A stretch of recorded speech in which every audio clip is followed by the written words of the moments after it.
អ្វីទៅជាទឹកខ្មេះឈើវាមានប្រយោជន៍អ្វីខ្លះនៅក្នុងវិស័យកសិកម្មតើវាដើរតួធ្វើជាថ្នាំឬក៏ជាជីមានបងប្អូនមួយចំនួនអត់ស្គាល់ទឹកខ្មេះឈើទេទាំងដែលទឹកខ្មេះឈើនឹងមានប្រយោជន៍ច្រើនមែនទែននៅក្នុងវិស័យកសិកម្មវាដើរតួធ្វើទៅជាថ្នាំផងហើយវាក៏ដើរតួធ្វើទៅជាជីដែរការដើរតួធ្វើជាថ្នាំរបស់ទឹកខ្មេះឈើគឺវាមាន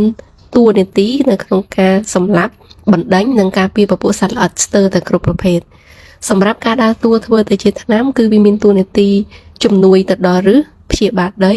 ជាពិសេសហ្នឹងគឺបង្កើនអត្រាដំណុះនៃគ្រាប់ពូជរបស់បងប្អូនផងដែរទឹកខ្មេះឈើត្រូវបានផលិតចេញពីដំណើរការនៃការដុតឈើសម្រាប់ធ្វើធ្យូងនៅក្នុងលក្ខខណ្ឌដែលគ្មានអុកស៊ីសែនដោយប្រើកម្ដៅនៅក្នុងសីតុណ្ហភាពចន្លោះពី100អង្សាសេទៅ480អង្សាសេទន្ទឹមនឹងឈើហៀបនឹងបដូរទៅជាធ្យូងវាត្រូវបានឆ្លងកាត់ការបំបែកគីមីទៅជាម៉ូលេគុលផ្សេងៗដែលបណ្ដាលឲ្យមានផ្សែងឈើទាំងអស់នេះត្រូវបានប្រមូលផ្ដុំនិងបញ្ជូនតាមបំពង់ផ្សែងវាត្រូវបានគេរៀបចំទៅតាមបច្ចេកទេសឲ្យវាចុះត្រជាក់រហូតវាคล้ายទៅជាកំណកញើសដែលយើងឃើញថាវាហូរចេញមកហ្នឹងគឺមានពណ៌ត្នោតរាងក្រហមបន្ទាប់ពីត្រងបានទឹកពណ៌ត្នោតនេះហើយគឺគេត្រូវយកវាទៅបន្សុទ្ធរយៈពេលចន្លោះពី3ទៅ6ខែទៅតាមបច្ចេកទេសរបស់គេដើម្បីបំបែកស្រទាប់ប្រេងស្រាលស្រទាប់ទឹកខ្មេះឈើនិងស្រទាប់ប្រេងតាក់នេះខ្ញុំមិនដឹងថាខ្មែរយើងហៅថាអីទេបងប្អូនឆ្លងកាត់រយៈពេលបន្សុទ្ធចន្លោះពី3ទៅ6ខែទៅតាមបច្ចេកទេសរបស់គេហើយគេនឹងទទួលបានទឹកខ្មេះឈើសុទ្ធដែលមានកម្រិតជាតិអាស៊ីតខ្ពស់ទឹកខ្មេះឈើដែលមានសមាសធាតុជីវសាស្ត្រឬសារធាតុសរីរាង្គធម្មជាតិប្រហែលជា200ប្រភេទនេះគឺវាមានក្លិនផ្សែងហើយក្លិនផ្សែងនេះត្រូវបានគេដាក់រហស្សនាមឲ្យវាថាជាផ្សែងរាវអ្នកខ្លះហៅថាផ្សែងរាវអ្នកខ្លះហៅថាទឹកខ្មេះឈើដោយសារតែវាមានជាតិអាស៊ីតខ្ពស់មានក្លិនឆួលខ្លាំងជាពិសេសគឺក្លិនផ្សែងឈើនឹងតែម្ដងដូច្នេះហើយត្រូវបានគេប្រើវាយ៉ាងពេញនិយមមែនទែននៅក្នុងវិស័យកសិកម្មហើយគេប្រើប្រាស់ជាទូទៅគឺគេយកវាធ្វើជាជីធម្មជាតិនិងថ្នាំសម្លាប់សត្វល្អិតកំហាប់ខ្ពស់នៃទឹកខ្មេះឈើមានប្រសិទ្ធភាពមិនត្រឹមតែអាចសម្លាប់និងកម្ចាត់ពពួកសត្វល្អិតទេវាក៏មានសមត្ថភាពក្នុងការសម្លាប់ពពួកមេរោគបានផងដែរដោយសារតែវាមានជាតិអាស៊ីតខ្ពស់ហើយវាក៏មានសមាសធាតុដូចជា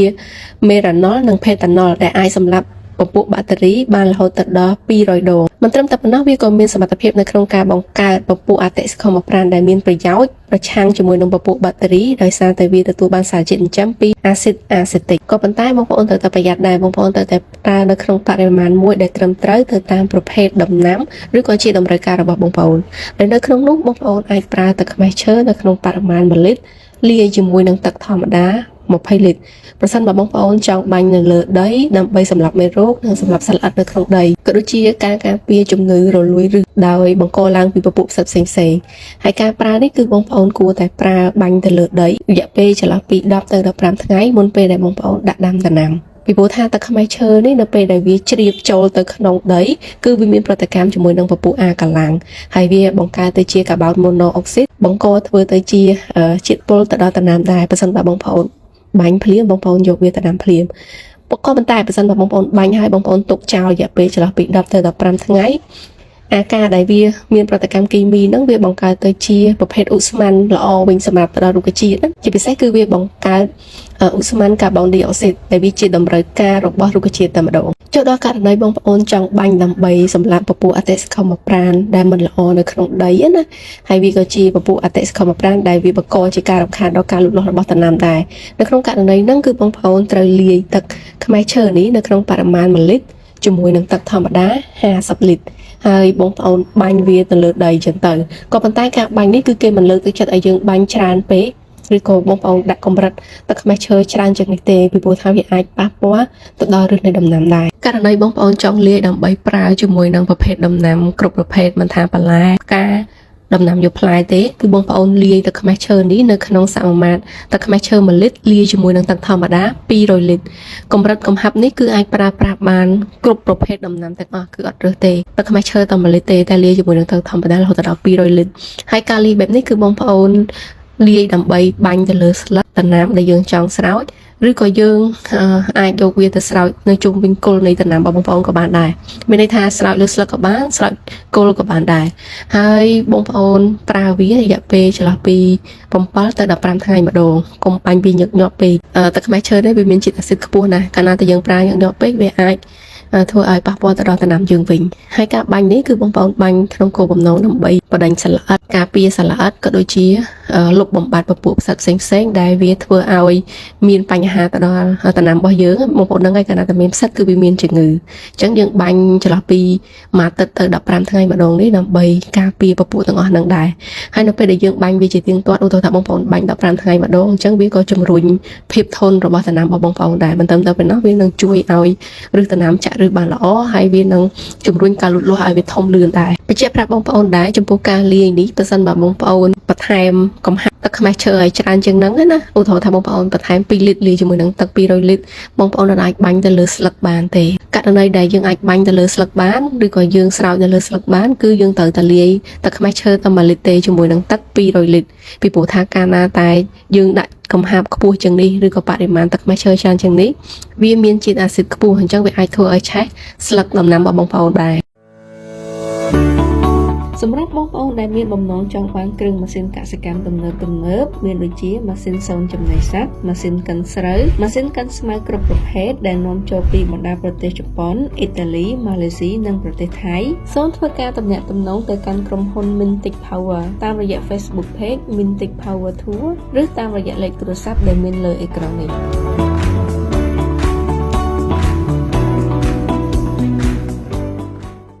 ករណីប្រើទឹកខ្មេះឈើដើម្បីជំរុញ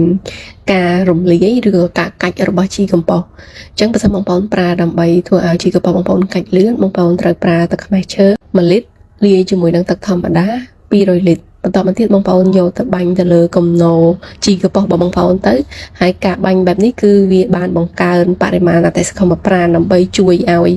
ជីកំប៉ុស្តហ្នឹងវាកាច់លឿនការដែលយើងបង្កើនបរិមាណអតិសកុមប្រាណនេះបងប្អូនដឹងហើយអតិសកុមប្រាណគឺវាមានតួនាទីជួយដើម្បីរំលាយវត្ថុដែលរឹងស្បីតែដីដែលរឹងក្តាំងយើងអាចប្រើទឹកខ្មេះប្រាណទៅវាជួយធ្វើឲ្យនឹងសល្អអញ្ចឹងជីកំប៉ុស្តក៏ដូចគ្នាដែរហើយនៅពេលដែលយើងប្រើទឹកខ្មេះឈើគឺវាមានតួនាទីដើម្បីបង្កើនបរិមាណទឹកខ្មេះប្រាណឲ្យច្រើនជាងមុនអញ្ចឹងកាលណាតែទឹកខ្មេះប្រាណច្រើនកំប៉ុស្តបងប្អូនក៏កាច់លឿនទៅតាមនឹងដែរករណីប្រើទឹកខ្មេះឈើដើម្បីធ្វើជាអាហារបំពន់សម្រាប់ដំណាំធ្វើឲ្យផ្លែកាន់បានច្រើនធំលឿនក៏ដូចជាមានរសជាតិឆ្ងាញ់អញ្ចឹងក្នុងករណីនេះបងប្អូនត្រូវលាយទឹកខ្មេះឈើ1លីត្រជាមួយនឹងទឹក50លីត្រហើយបងប្អូនបាញ់ទៅលើផ្លែឬក៏ក្តាប់ផ្លែឈើយើងបន្ទាប់ពីវាចេញក្តាប់ហើយការបាញ់បែបនេះគឺវានឹងជួយឲ្យក្តាប់នឹងវារីកវាធំលឿនហើយបងប្អូនត្រូវបាញ់ហ្នឹងគឺនៅពេលដែលវាចេញក្តាប់បាន15ថ្ងៃបន្ទាប់ពីវាផ្កាហើយវាមិនទៅចេញក្តាប់បងប្អូនបន្ទាប់ពីចេញក្តាប់ហើយ15ថ្ងៃគឺបងប្អូនចាប់ផ្ដើមបាញ់ទៅបន្ទាប់ពីបាញ់លើកទី1ហើយ15ថ្ងៃក្រោយទៀតបងប្អូនបាញ់ម្ដងទៀតទៅហើយការបាញ់លើកទី3គឺបាញ់មួយថ្ងៃមុនពេលដែលបងប្អូនប្រមូលផលការបាញ់មួយថ្ងៃមុនពេលប្រមូលផលនេះគឺវានឹងជួយបង្កើនជាតិស្ករនៅក្នុងផ្លែបងប្អូនដោយសារតែទឹកខ្មេះឈើនេះគឺវាមានតួនាទីក្នុងការជួយសំយោគជាតិស្ករនិងអាស៊ីតអាម៉ាណូដូច្នេះវាធ្វើឲ្យផលិតផលឬក៏ផ្លែឈើហ្នឹងវាមានរសជាតិឆ្ងាញ់គុណភាពវាក៏ល្អផ្លែវាក៏ស្អាតដែរករណីបងប្អូនចង់ប្រើទឹកខ្មេះឈើនេះឲ្យមានប្រសិទ្ធភាពកាន់តែខ្ពស់ណាគេមានរូបមន្តមួយទៀតគឺបងប្អូនត្រូវយកទឹកខ្មេះឈើនេះចំនួន2លីត្រយកទៅត្រាំលាយជាមួយនឹងកំទីកាកសំណល់ត្រីក៏បានសណ្តែកសៀងក៏បានឬក៏កាកសំណល់សាច់ក៏បានដែរបងប្អូនយកទឹកខ្មេះឈើ2លីត្រជាមួយនឹងកាកសំណល់ត្រីកាកសំណល់សាច់ឬក៏កាកសំណល់សណ្តែកសៀងហ្នឹងចំនួន1គីឡូហើយបងប្អូនត្រាំវាទុករយៈពេល1ខែទៅបន្ទាប់ពីបាន1ខែហើយបងប្អូនច្រោះយកទៅទឹកណាហើយបងប្អូនយកទឹកដែលយើងបានត្រាំហ្នឹងយកមកលាយជាមួយនឹងទឹកធម្មតាចំនួន200លីត្របន្តមកទៀតបងប្អូនបន្ថែមស្លឹកស្ដៅស្លឹកគ្រៃរំដេងបរិមាណ1ល្មមដែលយើងគិតថាវាសមទឹកសមការណាការដែលយើងត្រាំលាយពពួកស្លឹកស្ដៅស្លឹកគ្រៃរំដេងក្រូចអីហ្នឹងគឺដើម្បីបង្កើនប្រសិទ្ធភាពនៃទឹកខ្មេះឈើនៅក្នុងការបណ្ដេញសត្វល្អិតក៏ដូចជាការពារពីជំងឺផ្សេងៗដែរហើយការប្រើប្រាស់នេះគឺគ្រប់ដំណាំទាំងអស់អាហ្នឹងករណីគេមានរូបមន្តមួយទៀតណាដើម្បីបង្កើនប្រសិទ្ធភាពនៃទឹកខ្មេះឈើប៉ុន្តែបើសិនបងប្អូនចង់រវល់ច្រើនតែបងប្អូនអាចប្រើទៅតាមអ្វីដែលខ្ញុំបានរៀបរាប់ពីខាងលើទៅក្រៅតែពីវាមានអត្ថប្រយោជន៍យ៉ាងច្រើនចំពោះការដាំដុះដំណាំពីថាការធ្វើស្រែនិងចម្ការទឹកខ្មេះឈើនេះវាក៏មានប្រយោជន៍សម្រាប់ការចិញ្ចឹមសត្វដែរដែលនៅក្នុងនោះប្រសិនបើបងប្អូនចង់កាត់បន្ថយក្លិនណាបងប្អូនចង់កាត់បន្ថយក្លិនចេញពីទ្រុងសត្វរបស់បងប្អូនគឺបងប្អូនអាចលាយទឹកខ្មេះឈើនេះនៅក្នុងបរិមាណទឹកខ្មេះឈើ1លីត្រជាមួយនឹងទឹក100លីត្រហើយបងប្អូនយកវាទៅបាញ់នៅជុំវិញបរិវេណទ្រុងសត្វរបស់បងប្អូនទៅក្រៅតែពីបំបត្តិក្លិនវាក៏ត្រូវបានគេប្រើដើម្បីលាយនៅក្នុងចំណីសត្វដែរការលាយទឹកខ្មេះឈើជាមួយនឹងចំណីសត្វនេះគឺវាទៅរារាំងការបង្កើតឧស្ម័ន ពលនៅក្នុងកាពះសัตว์ក៏ដូចជាការពារជំងឺរាកបានមួយចំនួនផងដែរហើយបរិមាណគឺដូចគ្នា1លីត្រទឹកខ្មេះឈើលាយជាមួយនឹងទឹកធម្មតា100លីត្រចាំបងប្អូនលាយទៅបងប្អូនបាញ់នៅជុំវិញទ្រុងក៏បានហើយបងប្អូនយកវាទៅលាយជាមួយនឹងចំណីសត្វឬក៏ឲ្យសត្វផឹកក៏បានដែរបងប្អូនបានដឹងរួចមកហើយថាអ្វីទៅដែលគេហៅថាទឹកខ្មេះឈើវាបានមកពីណាវាមានអត្ថប្រយោជន៍អ្វីខ្លះហើយគួរប្រើវាបែបម៉េចជាចុងក្រោយខ្ញុំចង់ឲ្យបងប្អូនដឹងពីកត្តាដែលបងប្អូនត្រូវប្រុងប្រយ័ត្នដែរត្បិតថាវាមានប្រយោជន៍ច្រើនដែលអាចឲ្យបងប្អូនប្រើបានស្ទើរតែគ្រប់វិស័យជាពិសេសគឺនៅក្នុងវិស័យកសិកម្មតែម្ដងតែវាក៏មានគ្រោះថ្នាក់ដែរពីព្រោះថាទឹកខ្មេះឈើនេះវាមានជាតិអាស៊ីតខ្ពស់ហ្នឹងបងប្អូនអញ្ចឹងគេឲ្យយើងប្រយ័ត្ននៅក្នុងការប្រើប្រាស់ផ្សេងបើយើងប្រើនៅក្នុងកំហាប់ដែលខ្ពស់អញ្ចឹងបងប្អូនត្រូវតែប្រើប្រាស់ស្រោមដៃហើយបងប្អូនត្រូវតែទុកដបទឹកខ្មេះឈើហ្នឹងនៅក្នុងម្លប់បងប្អូនហើយដើម្បីបង្កើនប្រសិទ្ធភាពនៅពេលដែលយើងប្រើប្រាស់វាបងប្អូនជៀសវាងការបាញ់នៅពេលថ្ងៃដែលមានព្រះអាទិត្យឬក៏កម្ដៅថ្ងៃខ្លាំងណាឬក៏មានខ្យល់បក់ខ្លាំងបងប្អូនគួរបាញ់វានៅពេលព្រឹកឬក៏ពេលល្ងាចមួយទៀតទឹកខ្មេះឈើបងប្អូនគួរតែប្រើទៅតាមសមាមាត្រដែលខ្ញុំបានណែនាំបងប្អូនកុំប្រើលើសនឹងតិចជាងនឹងបានប៉ុន្តែបងប្អូនកុំប្រើលើសនឹងពីព្រោះថាកាលណាតែវាច្រើនពេកជាតិអាស៊ីតខ្ពស់វាអាចធ្វើឲ្យមានផលប៉ះពាល់ទៅដល់ដំណាំរបស់បងប្អូនដែរមួយវិញទៀតបងប្អូនត្រូវតែទុកទឹកខ្មេះឈើនេះឲ្យឆ្ងាយពីដៃក្មេងប្រសិនបើនៅផ្ទះបងប្អូនមានក្មេងពីព្រោះថាវាគ្រោះថ្នាក់មែនតើកាលណាតែវាប៉ះលើស្បែកយើងណាប្រសិនបើទឹកខ្មេះឈើហ្នឹងជាទឹកខ្មេះឈើដែលមានកម្រិតអាស៊ីតខ្ពស់ខ្លាំងមែនទែនដែលគេចម្រោះចេញមកដោយបច្ចេកទេសត្រឹមត្រូវគឺវាអាចធ្វើឲ្យលាកដៃឬក៏វាអាចធ្វើឲ្យប៉ះពាល់ដល់ធ្មេញរបស់ក្មេងអាចធ្វើឲ្យខ្វាក់បានណាបងប្អូនមួយទៀតហើយបន្ទាប់ពីបងប្អូនទិញពីគេមកធ្វើគេចោលដកម្ដងលក់អញ្ចឹងណាបងប្អូនកុំទុកវាយូរបងប្អូនបន្ទាប់ពីបើកក្របហើយបងប្អូនធ្វើយ៉ាងណាឲ្យប្រើអស់ត្រឹមតែរយៈពេល1ខែបានហើយព្រោះគាត់ថាទុកកាន់តែយូរបន្ទាប់ពីយើងបើកកម្រងគឺវានឹងខ្សោយប្រសិទ្ធភាពមានន័យថាវាអត់សូវមានប្រសិទ្ធភាពខ្ពស់ទេអញ្ចឹងយើងទិញល្មមឬក៏យើងផលិតល្មមមកគ្រប់មកប្រើទៅកុំទុកវាយូរព្រោះផលិតផលដែលយើងធ្វើតាមបែបធម្មជាតិបែបនេះគឺវាអាចទុកយូរដោយរបស់ដែលគេដាក់សារជាតិចិញ្ចឹមឬក៏សារជាតិដែលអាចធ្វើឲ្យផលិតផលនឹងអាចទុកបានយូរទេគុណភាពរបស់វាក៏អន់ទៅតាមនឹងដែរអញ្ចឹងសម្រាប់ប្រធានបទពាក់ព័ន្ធជាមួយនឹងតើអ្វីទៅជាទឹកខ្មេះឈើគឺខ្ញុំមានតែប៉ុណ្្នេះទេនៅវីដេអូក្រោយខ្ញុំនឹងប្រាប់បងប្អូនពីរបៀបនៅក្នុងការប្រើប្រាស់ទឹកខ្មេះឈើនេះចំពោះដំណាំនីមួយៗផ្សេងៗគ្នាដូចជាស្រូវក្រូចឆ្មាឬក៏ដំណាំផ្សេងៗទៀតគួរប្រើទឹកខ្មេះឈើនឹងបែបម៉េចគួរតែប្រើវាជាថ្នាំនឹងបែបម៉េចគួរតែប្រើវាជាជីនឹងបែបម៉េចអញ្ចឹងសូមបងប្អូនរងចាំទស្សនាវីដេអូក្រោយបន្ថែមទៀតចាអរគុណ